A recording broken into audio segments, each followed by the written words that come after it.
Good morning students, welcome back to your visual lecture sessions. कैसे हैं आप सब।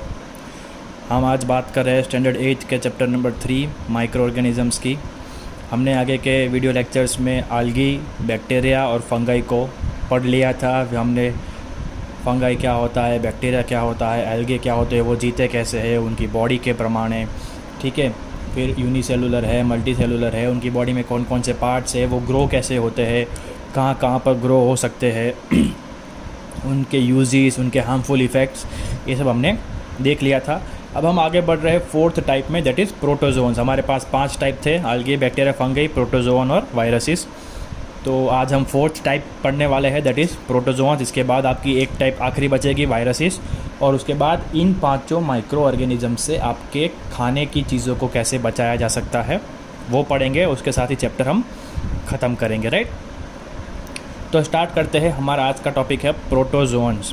अब प्रोटोजोआ का लिटरल मतलब होता है the first animal, right. PROTOZAO। Protozoa मतलब जो पहले एनिमल माने जाते हैं to be alive on this planet. So उसकी डेफिनेशन या फिर उसके मतलब में ये हमें पता चलता है कि they are considered to be the first animals, right, not microorganisms, because they can be multicellular, right. तो protozoans are generally considered as animals as their name suggest is protozoa. इसका मतलब अब अगर आप text book या PDF में देखोगे तो द फर्स्ट एनिमल आएगा, राइट। तो इसका मतलब होता है प्रोटोजोअन्स। अब इनकी फीडिंग हैबिट्स के बारे में पढ़ लेते हैं, इनके बॉडी के स्ट्रक्चर के बारे में देख लेते हैं। तो कुछ protozoans, some of them contains chlorophyll and can do photosynthesis but lacks cell wall. अब हमने पढ़ा था कि कुछ माइक्रो ऑर्गेनिजम्स के पास सेल वॉल रहता है। प्लांट सेल में रहता है ये सेल वॉल, वो हमें पता है, राइट, सेलुलोज का बना हुआ होता है। हम बात कर रहे हैं माइक्रो ऑर्गेनिजम्स की, तो उसमें सेल वॉल रहता है, but this protozoans lakhs it. But उसके पास क्या है, क्लोरोफिल है, and it can do photosynthesis, मतलब वो अपना खाना खुद बना सकता है। उसका एग्जाम्पल कौन सा है, यूग्लिना। आप जब PDF में देखोगे प्रोटोजोअन्स के अंदर तो आपको यूग्लिना का फिगर दिया हुआ है, उसके अंदर आपको फोटोसिंथेसिस भी दिखेगा लेकिन सेल वॉल दिखेगा नहीं, because it is lacking cell wall. तो कुछ प्रोटोजोअन जैसे कि यूग्लिना हो गया, जे कंटेन्स क्लोरोफिल, और वो फोटोसिंथेसिस कर सकते हैं, राइट। अब इसके अलावा बाकी भी अलग अलग टाइप्स के होते हैं जिनके पास क्लोरोफिल नहीं रहता है, जो फोटोसिंथेसिस नहीं कर पाते हैं। सो दे आर आइदर सेप्रोफाइटिक और पैरासाइटिक। सेप्रोफाइटिक मतलब they live in a host body and they communicate, cooperate and provide something to each other and they live in balanced hormonal life, right. And parasitic means only infecting the host body and taking everything from them but not returning anything. Saprophytic मतलब दोनों एक साथ रहते हैं, मिलजुल कर एक दूसरे की हेल्प करते रहते हैं, और पैरासाइट मतलब एक के ऊपर अटैक करके उसको पूरा खा जाना। तो some protozoans are saprophytic, some are parasitic, while some are autotrophs which have chlorophyll in them, right. तो ये हो गया उसके फीडिंग हैबिट्स के बारे में। नाउ देयर हैबिटेटिंग के बारे में देख लेते हैं कि वो रहते कहाँ हैं। तो they can live in water, any water, soil water, salt water, right, soil में रह सकते हैं, और इसके साथ साथ in the bodies of other animals also. Protozoans are mainly present in bodies of different animals including human beings. हमारे body में भी, हमारे ब्लड के अंदर कभी कभी यूग्लिना होता, प्रोटोजोन्स होता है, और उससे क्या हो सकता है हार्मफुल में हम वो देखेंगे। बट अभी आपको इतना याद रखना है कि they can live in water including salt water, soil and bodies of other animals, right. अब ये जो है they are considered to be the main key to the food chain of aquatic ecosystem. जो एक्वाटिक वर्ल्ड है, जो पूरा पानी, oceans और सीज का, हमें पता है कि वहाँ पर जो प्राइमरी प्रोड्यूसर्स है वो कौन से है, आल्गीज है, राइट। वो छोटे छोटे पौधे टाइप होते हैं जिन्हें छोटी मछलियाँ खाती है, फिर उन्हें बड़ी मछलियाँ खा जाती है। तो जो छोटी मछलियों को ग्रीन चीज़ के ऊपर डिपेंडेंट रहना है खाने के लिए, वो एल्गी होता है, राइट। बट उन दोनों के बीच में एक कम्युनिकेशन गैप जो है, मतलब कि एल्गे और फिशेस के बीच में एक और पॉइंट है, एक और की है जो इन दोनों को जोड़ता है, वो है ये प्रोटोजोन्स। क्या होता है, ये प्रोटोजोन्स जो है वो एल्गी को खाते हैं, और फिर जो छोटे मछलियाँ होती है वो इन प्रोटोजोन्स को खाती है, और फिर उन्हें बड़ी मछलियाँ खाती है, और ये फूड चेन एक से चलता रहता है। तो दे eat up algae and are eaten by small aquatic animals and hence it is important key in food chain। वो जो एक्वाटिक वर्ल्ड है, जो पूरा समुद्री दुनिया है, जो पानी की पूरी समंदर की दुनिया है, बड़े बड़े ओशियंस, बड़े बड़े सीज, उसमें जो ग्रीन कलर के जो हमको आल्गे दिखते हैं, राइट, उन्हें कौन खाएगा? ये प्रोटोजोन्स खाएंगे। और इन प्रोटोजोन्स को कौन खाता है? तो जो स्मॉल एनिमल्स होते हैं, छोटी मछलियाँ, छोटे जीव जंतु जो पानी में रहते हैं, जो दूसरे एनिमल्स को नहीं खाते, ग्रीन वेजिटेबल्स या लीव्स पे या ग्रीन प्लांट्स के ऊपर डिपेंडेंट रहते हैं, वो इन्हें खाते हैं, राइट। किसको? प्रोटोजोन्स को। तो इन दोनों के बीच का ये इंपॉर्टेंट की चेन है, राइट। अब इसके बाद they reproduce by binary fission, तो एसेक्सुअल मोड हो गया, राइट। बाइनरी फिजन से प्रोड्यूस करते हैं, अपने आप की कॉलोनी इंक्रीज करते हैं बाय बाइनरी फिजन। उसके बाद अब ये सिंपलेस्ट फॉर्म होते हैं, राइट। अब सिंपलेस्ट कौन सा हो गया? सूडोपोडिया।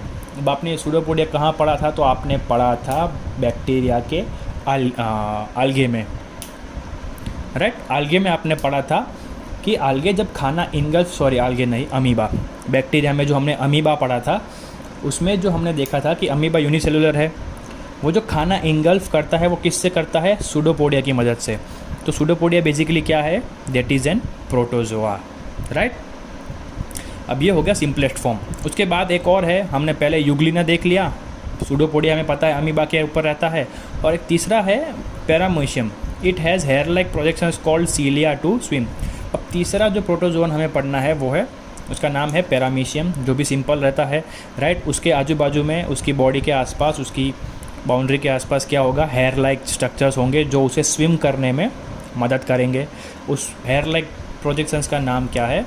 सीलिया है, राइट। तो this is all about general description, physical appearance of protozoan. वो दिखते कैसे हैं, वो खाते कैसे हैं, वो जीते कैसे हैं, राइट। और वो अपने आप को मल्टीप्लाई कैसे करते हैं, वो जनरल इन्फॉर्मेशन हमने इस पैराग्राफ में देख लिया, राइट। अब इसके बाद हम इसके यूजेस पढ़ेंगे और इसके हार्मफुल इफ़ेक्ट्स पढ़ेंगे।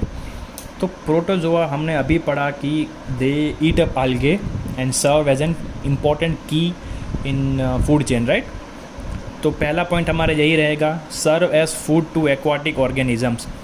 आपने एक वर्ड पढ़ा होगा जू प्लैंकटन, मतलब कि पानी के अंदर जो ग्रीन कलर के छोटे छोटे ऑर्गेनिजम्स होते हैं उन्हें जू प्लैंकटन बोलते हैं, वो आल्गे को खाते हैं। और ये वो जू प्लैंकटन बेसिकली क्या होते हैं? दे आर टाइनी प्रोटोजोआन्स, मतलब कि वो एक्वाटिक लाइफ को खाना प्रोवाइड कर रहे हैं, राइट। अब इसके बाद ultimate decomposers as they eat bacteria and fungi. हमने अभी पढ़ा कि वो आल्गे को खा जाता है, बैक्टीरिया को खा जाता है।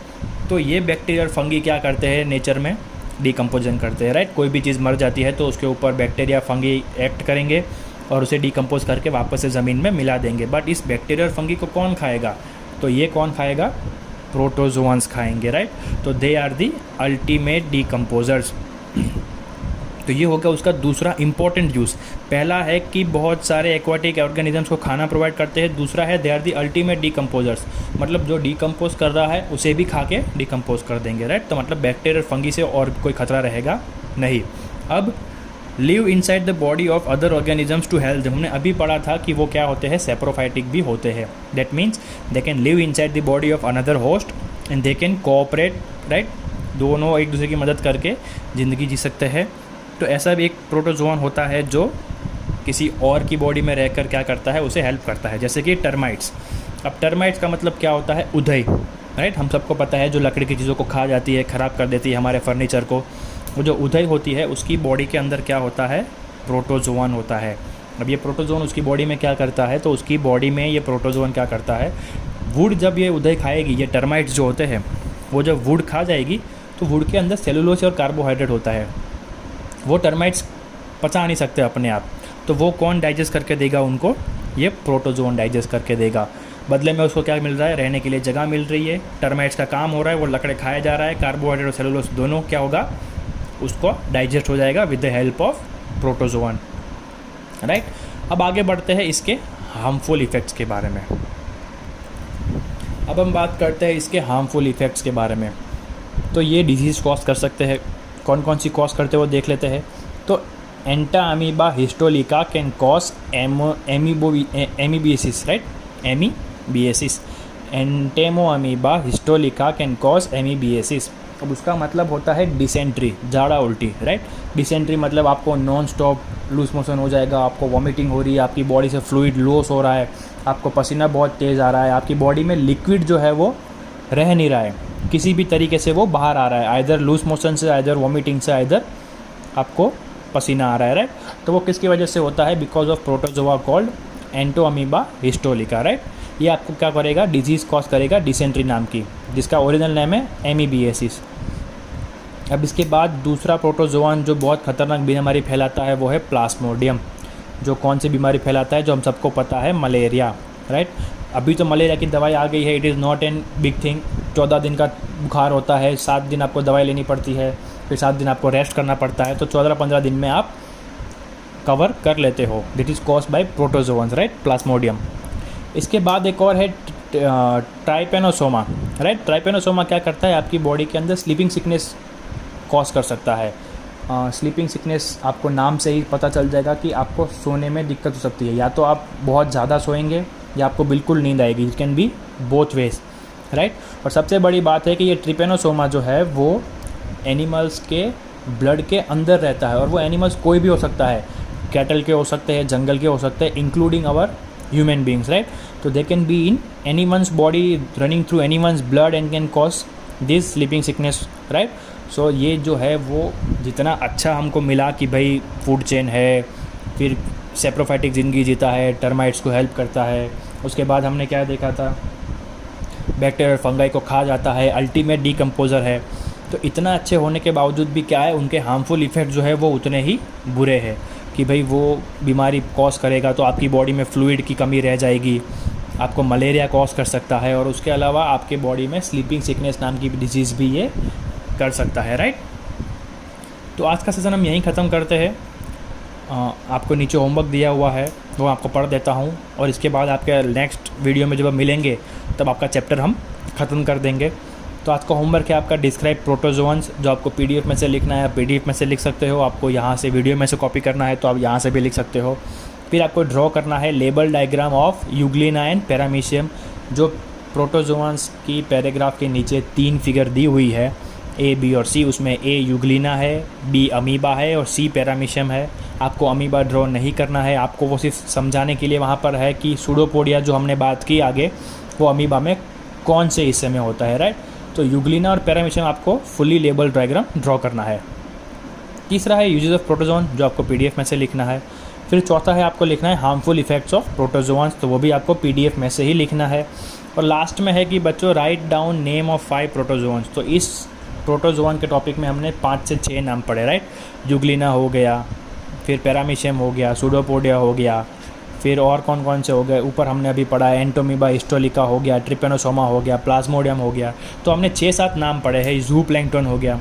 तो आपको इसमें से कोई भी 5 नाम लिखने हैं, सिर्फ नेम लिखने हैं, right. Write down the 5 names of 5 protozoan. तो यहीं पर आपका वीडियो ख़त्म करते हैं। 8th स्टैंडर्ड की मुझे बहुत तकलीफ़ हो रही है कि आप लोग होमवर्क नहीं कर रहे हैं। मुझे हार्डली 2-3 बच्चों का होमवर्क आता है और किसी का नहीं आ रहा है, तो आप लोग बहुत हल्के में ले रहे हो। लेकिन फिर स्कूल खुलेगी, आपको ये दिक्कत रहेगी, फिर आप अलग से टाइम वेस्ट करोगे, मुझे पेरेंट्स से बात करनी पड़ेगी, आपको ऑफिस में बुलाया जाएगा, दिस एंड दैट। तो उससे अच्छा है कि आप होमवर्क करना लगो, होमवर्क भेजने लगो मुझे, राइट। तब तक मिलते हैं अगले वीडियो में। Take care, good bye.